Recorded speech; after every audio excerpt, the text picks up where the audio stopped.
आसमान में जहां ग्रेविटी छुट्टी ले रही है और वक्त भी खेल रहा है, वहां गुजार रहे हैं ये एस्ट्रोनॉट्स एक अजीबो गरीब जिंदगी। ये वाइट सूट पहने स्पेस में लटकते झूलते एस्ट्रोनॉट्स जब अपनी नींद खत्म करते हैं तो उनका अलार्म नहीं गाना बजता है और फिर शुरू होता है इनका स्पेस का सफर। अगर आपने मेरी वीडियो पे टच किया है तो इसका मतलब है कि आप स्पेस के दीवाने हो।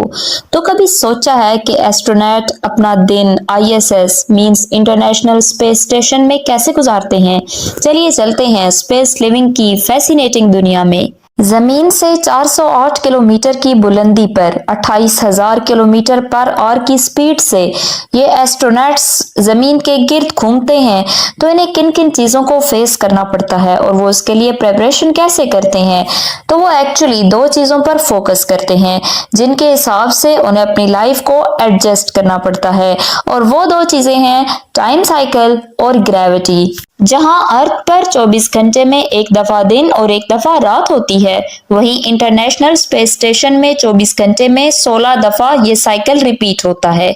इसलिए हम पहले बात करते हैं टाइम साइकिल की। तो जहां अर्थ अपने एक्सिस पर अप्रॉक्सीमेटली 1600 किलोमीटर फी घंटा के हिसाब से घूमती है, वहीं ISS अर्थ का एक चक्कर तकरीबन 27,580 किलोमीटर फी घंटा की स्पीड से लगाता है। दैट्स वाई अर्थ पे जब एक रोटेशन कंप्लीट होता है तो ISS 16 दफा रिवॉल्व कर चुका होता है।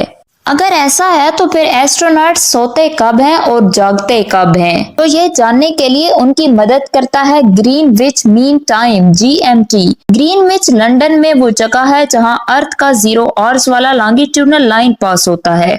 इस जगह के टाइम को दुनिया का स्टैंडर्ड टाइम माना जाता है और साथ ही इंटरनेशनल स्पेस स्टेशन का भी। सो एस्ट्रोनॉट्स इस घड़ी के हिसाब से सोते और जागते हैं। दूसरे नंबर पर आती है ग्रेविटी। हम सब ने स्कूल फिजिक्स में ये सीखा है कि ग्रेविटी अर्थ पे सबसे ज्यादा होती है और फिर हाइट के साथ कम होती चली जाती है।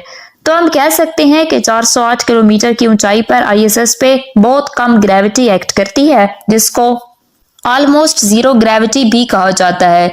लेकिन ये असल में जीरो ग्रेविटी नहीं होती। अगर मैं आपको फिजिक्स के हिसाब से बताऊं तो बात ये है कि ये एस्ट्रोनॉट्स वहां पे वेटलेसनेस की कंडीशन को फील करते हैं। वो इसलिए कि ये जो इंटरनेशनल स्पेस स्टेशन है ये फ्री फॉल की कंडीशन में आ जाता है। बट इस वेटलेस और जीरो ग्रेविटी जैसे एनवायरनमेंट के लिए एस्ट्रोनॉट्स को ट्रेन कैसे किया जाता है और एक्सपेरिमेंट्स को विदाउट एरर परफॉर्म कैसे किया जाता है? स्पेस में सांसें लेते ये एस्ट्रोनॉट्स जब सोते हैं तो फिर इन्हें गाने की धुन पर जगाया जाता है। क्या इसका मतलब अलार्म है? नहीं, उन्हें जगाने के लिए अपना फेवरेट म्यूजिक सुनना पड़ता है as an alarm clock. Why? Because जब एस्ट्रोनॉट्स अपने दिन का आगाज करते हैं तो हो सकता है किसी इमरजेंसी सिचुएशन की वजह से उन्हें ऐसे काम भी करने पड़ जाएं जिनमें उनकी जान जाने का खतरा होता है, लाइक स्पेस वॉक और getting exposed to the vacuum of space. तो उनको इन सारी सिचुएशंस में स्ट्रेस से बचाने के लिए उनके फेवरेट सॉन्ग सुनाकर जगाया जाता है ताकि वो फ्रेश और रिलैक्स तरीके से अपने काम का आगाज कर सके। फिर उठने के बाद उनको सबसे पहले ग्राउंड कंट्रोल सिस्टम के साथ कॉन्फ्रेंस कॉल अटेंड करना होती है, जिसमें उन्हें पूरे दिन के टास्क को परफॉर्म करने के लिए लिस्ट दी जाती है, जैसा कि ISS के इलेक्ट्रॉनिक और कम्युनिकेशन मॉड्यूल को चेक करना, स्पेस स्टेशन के इंस्ट्रूमेंट्स को रिपेयर करना, प्री असाइंड साइंटिफिक एक्सपेरिमेंट्स को अकम्प्लिश करना और फॉल्टी मॉड्यूल्स के मुतालिक ग्राउंड स्टेशन को इन्फॉर्म करना। एस्ट्रोनॉट्स को स्पेस ट्रैवल के लिए सेलेक्ट करने का प्रोसीजर मिशन से तकरीबन 2 साल पहले स्टार्ट किया जाता है, जिसके बाद मिशन के टाइम तक उनकी हाई लेवल की ट्रेनिंग होती है, जिसमें उन्हें काफी सारे फिजिकल और मेंटल टेस्ट से गुजरना पड़ता है। स्पेस की जीरो ग्रेविटी का आदी बनाने के लिए अर्थ पे एक सिस्टम बना के दिया जाता है जिसे जीरो ग्रेविटी वैक्यूम फैसिलिटी बोलते हैं, और इसमें इन्हें घंटों बिठाया जाता है। साथ ही स्पेस स्टेशन हाई स्पीड के साथ अर्थ के अराउंड रिवॉल्व करता है, जिससे इंसान की बॉडी पे काफी भारी दबाव पड़ता है। इसी दबाव को झेलने के लिए एस्ट्रोनॉट्स को गहरे पानी में स्कूबा डाइविंग जैसे टास्क करना पड़ते हैं। से बहुत से साइकोलॉजिकल, मेंटल और फिजिकल टेस्ट्स को पास करने के बाद ही सिलेक्टेड एस्ट्रोनॉट्स को ISS स्पेसशिप में फ्लाई करने के लिए भेजा जाता है। बट क्या वो 24 घंटे काम ही करते रहते हैं? उनका कोई इंटरटेनमेंट टाइम नहीं है?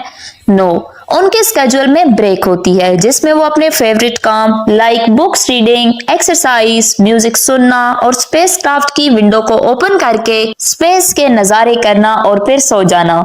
तो सोते कैसे हैं? एस्ट्रोनॉट्स को अपनी बॉडी और माइंड को फ्रेश रखने के लिए 10 घंटे की नींद पूरी करना इंतहाई जरूरी होता है, जो कि ऐसे ग्रेविटी फ्री सिस्टम में बहुत टफ है, बिकॉज ऐसे में उनकी बॉडी फ्लोट करते हुए किसी भी चीज के साथ जाके हिट कर सकती है। तो इस कंडीशन से अवॉइड करने के लिए वो अपने पर्सनल स्लीपिंग बैग्स में सोते हैं जो उनके कैबिन्स में मौजूद होते हैं। स्पेस में वेटलेसनेस जैसी कंडीशंस को फेस करते हुए एस्ट्रोनॉट्स को बोन्स और मसल वीकनेस का सामना करना पड़ता है और इन्हें सॉलिड और स्ट्रांग रखने के लिए फिर वो फिजिकल वर्क लाइक एक्सरसाइज और प्रॉपर डाइट का पूरा ध्यान रखते हैं।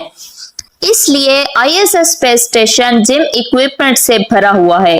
साथ ही अपनी हेल्थ को अच्छा रखने के लिए एस्ट्रोनॉट्स को मुसलसल उनके ग्राउंड पे मौजूद डॉक्टर्स इंस्ट्रक्शंस देते रहते हैं। अगर कोई फिर भी बीमार हो जाए तो आईएसएस में बीमारी के हिसाब से मेडिसिन मौजूद होती हैं। ये तो है बीमारी का इलाज, लेकिन स्पेस एनवायरनमेंट में ये खाते क्या हैं?